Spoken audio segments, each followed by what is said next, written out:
See her now. She is missing. This is becoming a crisis, especially in Baltimore County, Baltimore City, and the surrounding areas.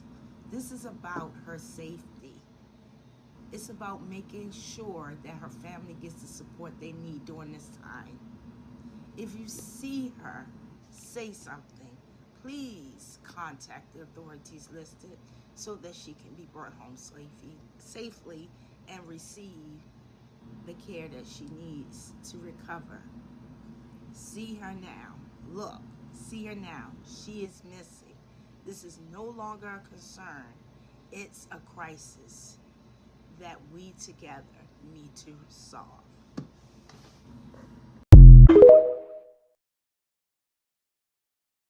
A world most dangerous virus called the Nipah virus spreads across the United States in February 2026. The story begins when people in Springfield suddenly start coughing together. Dr. Hibbert checks medical reports, shakes his head, and announces there is no cure. He immediately orders the city to be locked down. The next morning, residents wake up with burning headaches and shaking hands. Doctors show scans where the brain looks badly swollen. To stop the infection, soldiers seal the city and block all movement. Fruit shops throw away mangoes and dates after scientists discover the Nipah virus is spreading through fresh fruit. Hospitals fill up as many patients fall into deep comas. Nurses wear thick protective layers just to touch doors and equipment. News reporter Kent Brockman confirms there is still no vaccine. Police wrap biohazard tape around stores. Drones deliver medicine to homes and families move into basements to stay safe. Phones and tablets show danger zones, schools switch to radio classes, and doctors speak to families through glass walls as the town is fully sealed overnight. Stay aware, stay safe. The virus with no cure has just been detected in one of India's biggest cities. Indian health officials are scrambling after 5 confirmed cases of the Nipah virus surfaced in West Bengal, just miles from Kolkata, a city of over 14 million people. It is 2026 and there's a virus with a 75% fatality rate that most people don't know about. Let me tell you what the Nipah virus is. First, this isn't new. The Nipah was first found in Malaysia in 1999 during an outbreak amongst pig farmers. Now, since then, there have been reported outbreaks in South and Southeast Asia, including Bangladesh, India, and Singapore. Still, it rarely makes international news. Second, it's deadly and there is no cure. The fatality rate is between 40 and 75%, making it one of the most dangerous viruses known. Right now, there is no vaccine or specific treatment, just supportive care. Third, it spreads in several ways. Fruit bats carry it naturally. People can get infected from contaminated food from the bats, contact with sick animals, or from other people, through contact with their bodily fluids. Healthcare workers are especially at risk. Number 4, symptoms can get worse fast. It starts like the flu, with a fever, headache, and vomiting, non-specific symptoms, but it can quickly lead to brain swelling, seizures, and a coma. And survivors may have long-term neurological problems. Note, this is not to scare you, but to inform you, so please stay informed and stay safe. Did y'all hear what Stacey Abrams said? If you didn't, you need to listen to this and listen to every single fucking word that this woman has to say. Autocrats come to power. There's a 10-step plan. And we're at about step 9. So step 1, you have a free and fair election, but it's the last time. Because once that person wins, they don't intend to let anybody else or anyone else take the power that they have amassed for themselves or for their ticket. Second thing they do is that they exceed the realms of executive power. So you see a bunch of executive orders coming out claiming all kinds of powers that a president doesn't hold. Number 3, they then take the competing versions of power and try to either make them complicit or neuter them. So you have a Congress that basically has forgotten they got a job, and then you have a judiciary that's either complicit or neutered. And it's neutered because if the president, if the executive refuses to follow the rules, then you've neutralized the judiciary because the judiciary doesn't actually have enforcement power. Number 4, you go after the media. With the media, you make sure that you demonize and criticize the legitimate media so that nobody trusts it. And then you create an echo chamber so that the only truth that people hear is the truth you want them to hear, even if it's not truth. Even if you put truth in the name, it's not true. Then you start to gut government. You fire all of the people who know how to do stuff. You break democracy by making people think they don't need it. And the best way to do that is to make sure that the things that they've learned to rely on are no longer available. Because then you become the only way they get what they want. So you fire the CDC so that vaccine rates drop and the disease rises. You fire FEMA so that when there's a natural disaster, the only way you get what you need is by begging for it. So you gut the civil service so that no one can actually do the work that democracy is supposed to protect us for. At the same time, you hire a bunch of people that you call loyalists, and you put them in place so that they don't hire anybody who doesn't agree with you, but you also put them in positions of power. So then your next step is that you go after the people who do the good work. So you sue law firms, you sue philanthropies. Then step 7, you got to have someone to blame. They blamed everybody. They blamed women. They blamed children. They blamed people of color. They blamed immigrants. They are doing all of that because they know at step 7, if you can push that forward, then we're fighting each other and fighting for survival instead of fighting for our country. And then you start to incentivize private violence. That's step 9. Maybe you send the National Guard and Marines and you militarize kidnapping people off of the streets, throwing them into detention camps, and then arresting people who dare to challenge you, calling any question obstruction of justice.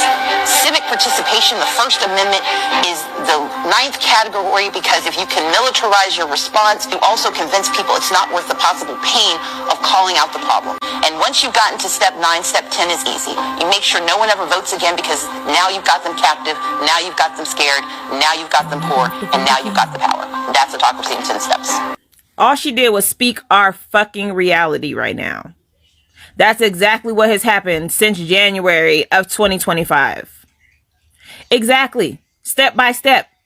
Literally step by fucking step.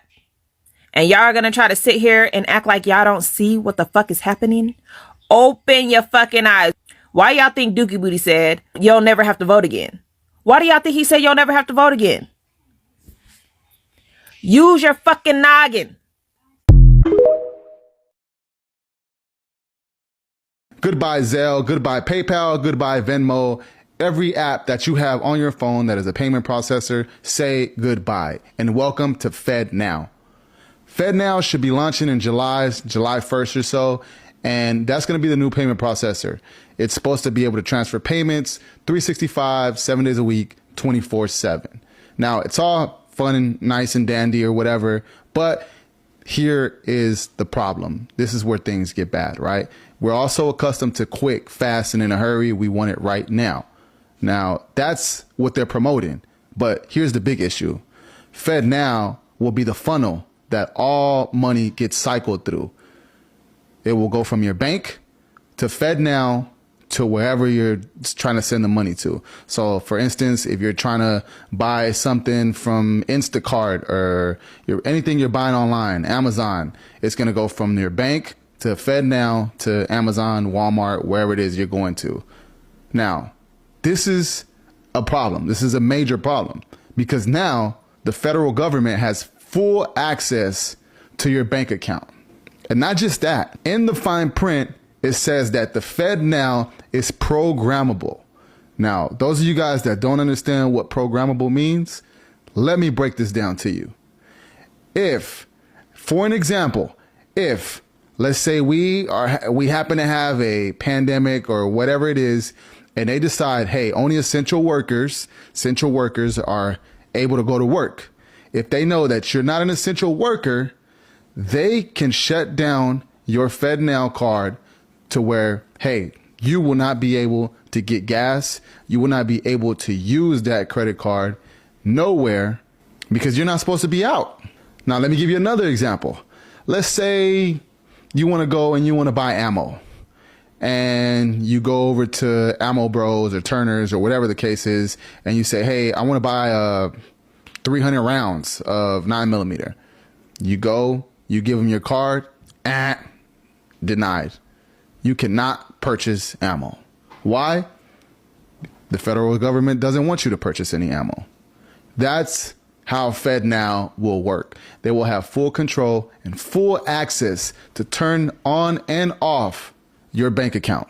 Now, when this stuff pops up on your phone as an update, make sure that you guys do not comply with this. Do not accept. Read what you're accepting before you accept it. Every bank Every banking system, major banking system, will have this starting July 1st. Now, this is more so an introduction of the CBDC. This is a pretty interesting map.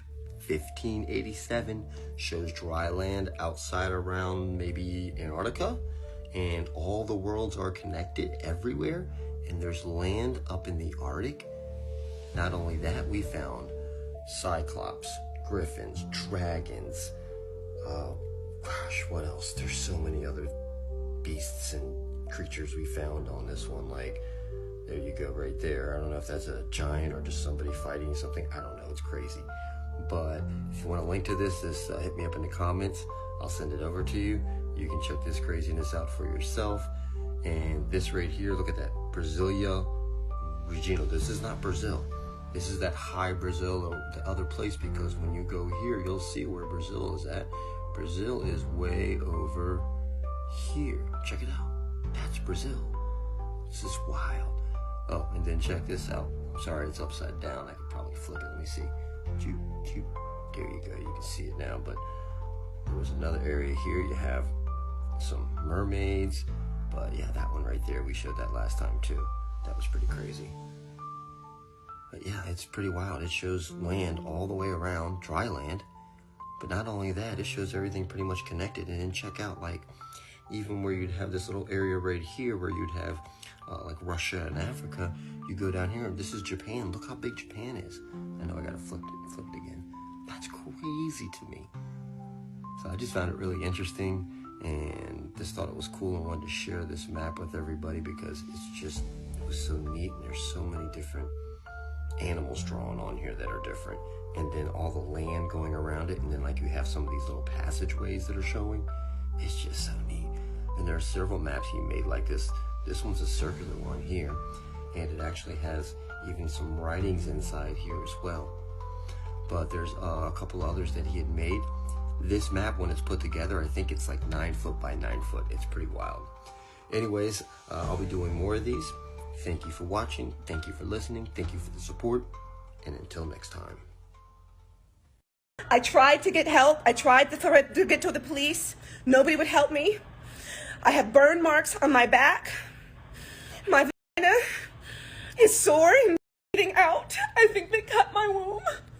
I tried to get help. They won't help me. They kept me for hours. Ashley Butler posted that she is currently at a hospital in Bangkok, stating she is bleeding out due to what she describes as strange things that occurred. The alleged assault. Butler claims she was assaulted in her apartment on a Friday morning after someone entered her home. She mentioned a photograph of herself in bed that later disappeared from her device. Police and embassy involvement. Butler stated that when she attempted to get help from the Bangkok police, they refused to assist her, allegedly took her passport, and would not allow her to leave. She has reportedly contacted the U.S. Embassy in Bangkok for assistance. In her most recent statements, she claims she is being held alone in a room at a different facility than where she was told she would be, has had no food for 2 days, and has only been given 1 bottle of water. Ashley Butler. I'm in Bangkok. I'm at the hospital. I'm bleeding out. It's Saturday, February 7th, 10:15 on my clock here. I just wanted to let you all know that I hear you, I'm with you, and first and foremost, all praise and respect to the Most High. It's the only way I'm even here today. I just wanted to come on here and just show some love and some respect for all those who are supporting me. What people don't understand is that I was raped, attacked, tortured, left for dead. And when I was able to go get help, the torture didn't stop. This is what you have to understand. Something to me, and then it only got worse. First thing I did was go to my condo jurisdiction office and report my attack and my rape. And they denied me at my own condo to start. They refused to call the police. They refused to call for an ambulance, which only led me to believe that they must have had something to do with this. Or why would you not call the police? They told me to go figure it out on my own. So I'm coming for them too, okay? But it didn't stop there. when I went to the police stations, I was police hopped. They put me in different stations, trying to keep me quiet. You understand? So there were some corrupt police as well, and I'm coming for them too. When I finally got to a hospital, it didn't stop there. They did not want me to survive this. They did not want me to sit here with you today and have the strength to be live enough to say, oh, hell no. No. All right? I went to 2 different hospitals, and they both corrupt, coming for them. All right? The second hospital that I ended up in, I was poisoned even in the hospital. This gets really bad, all right? But I made it out. I made it out, and I'm laying low. I'm laying low, and we're gathering all the facts, and I'm coming for everyone, and I just need you all to just keep the faith and recognize that I only survived because the Most High deemed it so, all right? Respect and love. I'll be coming back every once in a while. Just give me some space. I got to take care of what I need to take care of, all right? I'm standing on business. I love you all. Much respect.